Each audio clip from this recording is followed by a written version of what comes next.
మాజీ ప్రధానమంత్రి జవహర్లాల్ నెహ్రూను దూషించడమే ఇటు కేంద్రంలోని అధికార పార్టీ యొక్క మేజర్ లక్ష్యం అంటూ కూడా ఆరోపించారు కాంగ్రెస్ అగ్రనాయకురాలు సోనియా గాంధీ. దేశ తొలి ప్రధాని నెహ్రూ ఘనతలను తుడిచివేయడమే కాకుండా ఆయనకు సంబంధించిన సామాజిక రాజకీయ పునాదులను నాశనం చేయాలని చూస్తుందంటూ బీజేపీ పేరెత్తకుండానే ఫైర్ అయ్యారు ఆవిడ. అసలు సోనియా గాంధీ ఏమన్నారనేది ఇప్పుడు ఒకసారి చూద్దాం. It is inevitable that such a monumental figure will have his life and work analyzed and critiqued. That is indeed as it should be. Although the temptation to divorce him from his times and the challenges that he had to face, and to look at him devoid of the historical context in which he functioned, has become quite widespread. Yet, while we welcome ongoing analysis of his contributions, what is not acceptable is the systematic attempt being made to denigrate, distort, demean, and defame him.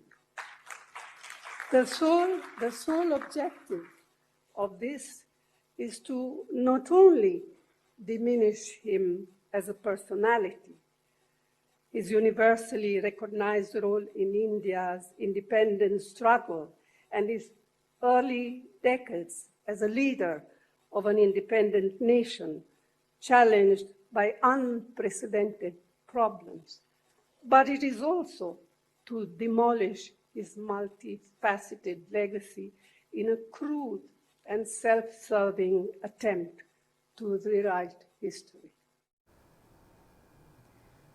In short చెప్పాలంటే క్లియర్గా కూడా ఇటు నెహ్రూ యొక్క హిస్టరీనే చెరిపేయడానికి ఇటు government try చేస్తుంది అంటూ కూడా ఆవిడ వ్యాఖ్యానించారు. ఆవిడ బీజేపీని టార్గెట్ చేస్తూ బీజేపీ పేరెత్తకుండానే మాట్లాడారు. సో దీనికి సంబంధించి will take the analysis. So sir, రీసెంట్గా ఇటు సోనియా గాంధీ మాట్లాడిన ఈ కమెంట్స్ని ఎలా చూడాలంటారు? And what you think about BJP stand? BJP నిజంగానే అలా వ్యవహరిస్తుంది అనుకోవాలా?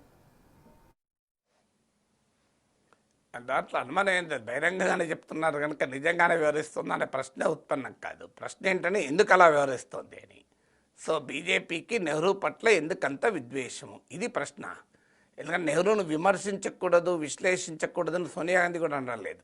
సోనియా గాంధీ బయటలో చూశారు, మీరు ఎనలైజ్ చేయొచ్చు, క్రిటిక్ చేయొచ్చు, కానీ అభాండాలు వేసి అప్రతిష్ట పాలు చేయొద్దు.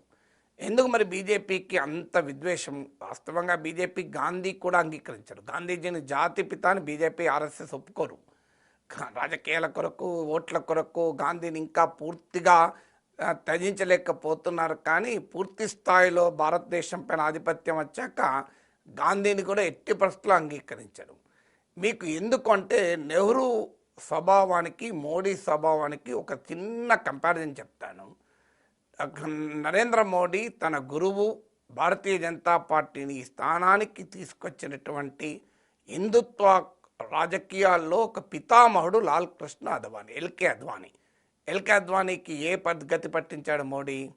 ఆఖరికి ఆయనకు రాష్ట్రపతి కూడా కాకుండా అడ్డుకున్నాడు.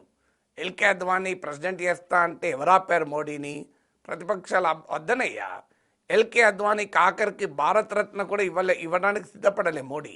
ఆర్ఎస్ఎస్ నుంచి వ్యతిరేకత వచ్చాక అంగీకరించారు. ఎందుకంటే రాజకీయాల కొరకు కర్పూరి ఠాగూర్, చరణ్ సింగ్ వీళ్ళందరికీ ఇచ్చాక మోడీకి మీకు అద్వానీకి ఇవ్వకపోతే సంఘ్ పరివార్లో ప్రతికూలత వస్తుందని తప్పనిసరి ఇచ్చారు. సో ఎల్కే అద్వానీ తన స్వహస్తాలతో, తన కష్టంతో భారతీయ జనతా పార్టీని ఈ స్థాయికి నిలిపి నరేంద్ర మోడీ ప్రధానమంత్రి కావటానికి ఆయన అద్వానీ నిర్మించిన బీజేపీ కారణం కదా. అద్వానీ కృషి లేకుండా మోడీ ప్రైమ్ మినిస్టర్ అయ్యేవాడా? కానీ అద్వానీ పట్ల మోడీ వ్యవహరించిన తీరు మనం చూసాం. ఇందుకు పూర్తి భిన్నంగా జవహర్లాల్ నెహ్రూ తన సైద్ధాంతిక ప్రత్యర్థి అయిన హిందుత్వ రాజకీయ సిద్ధాంతకర్త అయిన నాయకుడైన శ్యామప్రసాద్ ముఖర్జీని తన క్యాబినెట్లో పెట్టుకున్నాడు. స్వాతంత్రం వచ్చాక ఎంత డిఫరెన్స్ చూడండి.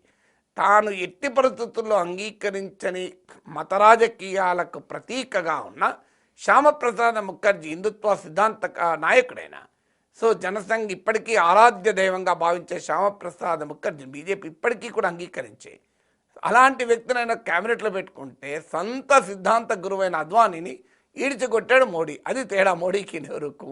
అందువల్ల నెహ్రూ లేదు, అద్వానీకి ఈ పరిస్థితి వస్తే ఇక నెహ్రూని ఎవరు అడిగారు? ఇలా అద్వానీ పేరు ఎప్పుడన్నా మోడీ తీస్తాడా? మీరు గమనించండి.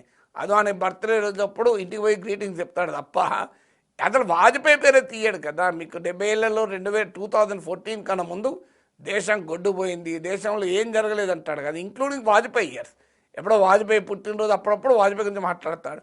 మళ్ళీ ఎప్పుడన్నా మాట్లాడతాడా? ఎన్నడూ మాట్లాడు. మీరు గమనించండి. ఈవెన్ వాజ్పేయి టైంలో కూడా ఏం జరగలేదు అంటాడు. అది ప్రత్యేకత.